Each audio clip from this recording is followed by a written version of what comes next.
Hi, my name's Lindsey O'Neill, and I'm the WIC program manager. I'm here today with Amanda Nobles. She is a new registered dietitian with our program, and we are super excited to have her here. We are doing a presentation today on food resources. I'm going to hand it over to Amanda to introduce herself and tell a little bit about her, and then we will get started with our presentation. Hi, like Lindsey said, my name's Amanda. I'm the registered dietitian for the WIC department. I just moved here in September and got started with tribal health.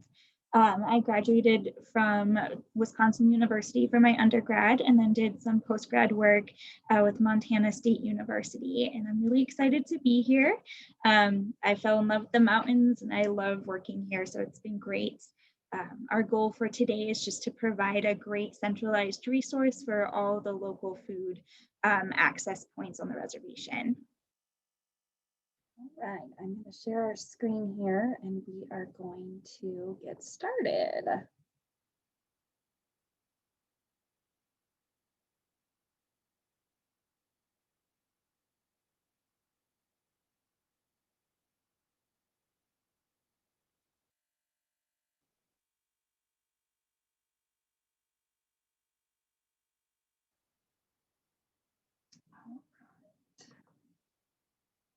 All right, this is just my little intro slide, kind of just showing my migration westward from Maine to Wisconsin to here. Yep, hello. All right, so today we're kind of going to go through the different resources that are available to everyone. We'll start with some of the federal programs that are available, then we'll shift more onto local resources that are available through different programs that are Montana based or Flathead based, and then we'll also take a look at some of the things that are going on for COVID. All right, so just to give an overview of what federal programs are available to us, there is the federal SNAP program. We'll go over each one individually, but there is the SNAP program, there's the WIC program, and then there's the FDPIR program on the reservation. All right. So SNAP was previously known as the food stamp program. So some of you might still be familiar with that terminology. And what SNAP is it's just a basic supplemental program that helps provide extra money for groceries. And so SNAP does require an income verification process. And they use what's called an EBT system, which just means that your funds are allocated on like a little electronic debit card that you present at the grocery store. And we'll go over a little bit more information on help with the application process. But if you are interested in looking into the SNAP program, you can apply at montana.gov. We've listed the link right there. You can also call your public assistance helpline and they can help walk you through it, or just visit the Office of Public Assistance, which for Lake County is located in Folsom. All right, and for those who are tribally affiliated, Crystal Weatherwax is a lovely contact to have. She works in the Department of Human Resources. And if you have any questions at all about the SNAP program, she is more than willing to help walk through it with you individually. She's happy to set up an appointment or just talk you through it on the phone. So we've listed her contact information here. And then for those who are not tribally affiliated, you would look at the Office of Public Assistance, which I spoke about just a second ago. We've listed their address, their phone number, and their email here for you. All right, and then WIC, this is our program, so this is very dear to our hearts. So Lindsey, maybe I'll let you review that. Perfect. So the WIC program is for women, infant, and children. It's an income-based program. It goes off of family size and income for qualifications. We are one of the highest income qualified programs. So we meet a lot of the households that maybe don't qualify for Medicaid, they don't qualify for SNAP, but there's a chance you still might qualify for WIC. So we kind of hit that middle group, which is really nice. We do nutrition education, monthly food packages. They're tailored per age group and feeding statuses. Breastfeeding support and education. I'm a certified lactation counselor and Amanda is just about finished with her certification. So we'll have both of us certified and available for help with any kind of breastfeeding needs that you have. And then we also help with health and community referrals. So we're kind of the middleman. If you're not really sure where you go to get help, we are a great resource. We may not always be the ones giving you the help, but we a lot of times will know who we can send you to. Again, we're available for pregnant women, postpartum women, and children ages 0 to 5. All of our contact information is there. We are currently working remotely with all of the COVID pandemic going on. So we are using our WIC cell phone number, which is right there at the 406-495-4425. You can also get us through Tribal Health and just ask for the WIC extension. That gets forwarded to that cell phone as well. If we don't answer, please leave us a voicemail with your callback information, and we will return your phone call by at least the end of the day, usually within the hour if we're not just jam-packed. So that is the brief overview of WIC.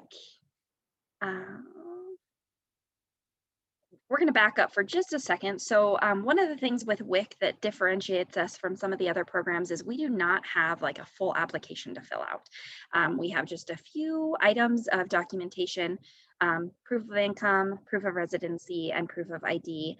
And that's it. And then we check to make sure you're within the income guidelines. So it's super simple to get onto our program. And it's not a big scary application to fill out. So just keep that in mind when you're thinking about what programs you're interested in getting on. Hand this over one to Amanda. And so next we have the FDPIR program. This stands for the Food Distribution Program on Indian Reservations. And that name can be slightly misleading because this program is actually available to all who live in the Lake County area. So you don't need to necessarily be tribally affiliated to participate in the program. One thing I do like to mention is that you can't participate in FDPIR and SNAP at the same time.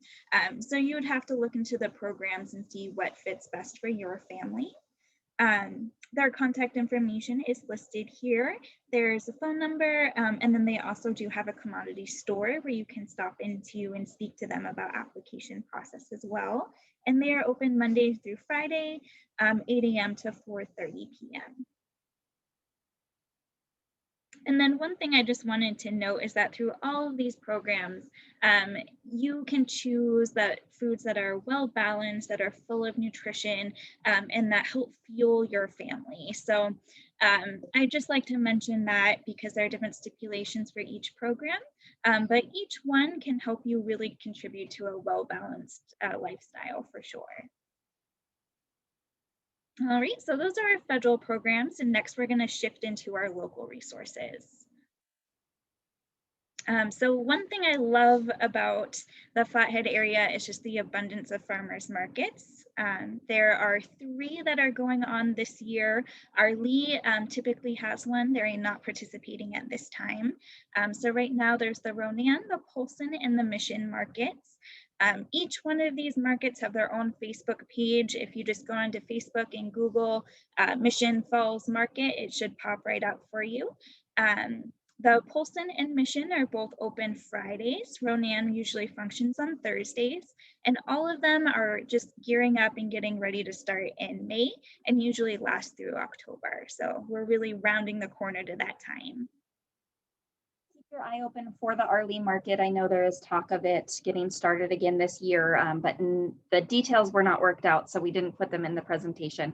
But that's another market, and normally, I know in years past it's been on Wednesdays, but again, the information just wasn't confirmed yet, so we didn't put it in this presentation. All right, and then a great thing about the farmers market is that if you use SNAP, the markets here do participate in double SNAP dollars. And so this just means that for $10 to $20 that you spend at a market, if you go to a market where you see this little logo, you can actually get a dollar per dollar match for that money that you've spent to use for fresh fruits and vegetables at that market.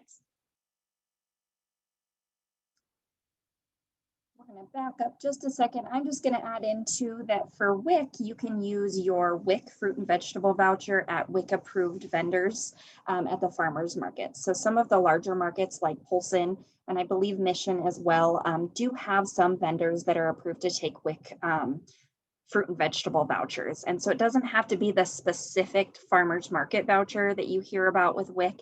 You can use your normal fruit and vegetable voucher at the approved vendors. And I also know there's vendors at the Missoula farmers market as well if you go south at all for the larger markets. All right, and then for our senior and elder population, I really encourage you to check out the senior centers. They are located all over the Flathead Reservation. We've listed the primary hubs here. Most of them offer particular days where hot meals are served. And then if you do need delivery service, I encourage you to contact your local center and speak to them about that. I know most of the programs do a delivery service of some sort. So hopefully this page will be helpful for you. All right. So food pantries, also known as food banks, a lot of them are now known as pantries, but same concepts, are also throughout the reservation as well. So here are all the information about the food pantries. I know the R. Lee Food Pantry is listed at the Jocko Valley Baptist Church. I'm not exactly sure. As we're talking about some of the COVID stuff, a lot of it has switched over to the Hanging Art Gallery in R. Lee. They're still listed at the Valley Church, the Baptist Church, but just keep in mind with some of the COVID things, they have shifted locations, at least in R. Lee. I believe all the other towns are still at their normal locations. So just keep that in mind if you're looking into those. But these are all their hours, times, locations. Each one of them, I think, has different qualifications. Some of them you have to live in that area. Some of them you do not. We are definitely not pros on all of the information on all of this. So just contact each pantry for any of the additional information. All right, and now we'll shift into some of the programs that are temporarily available due to some of the COVID stipulations.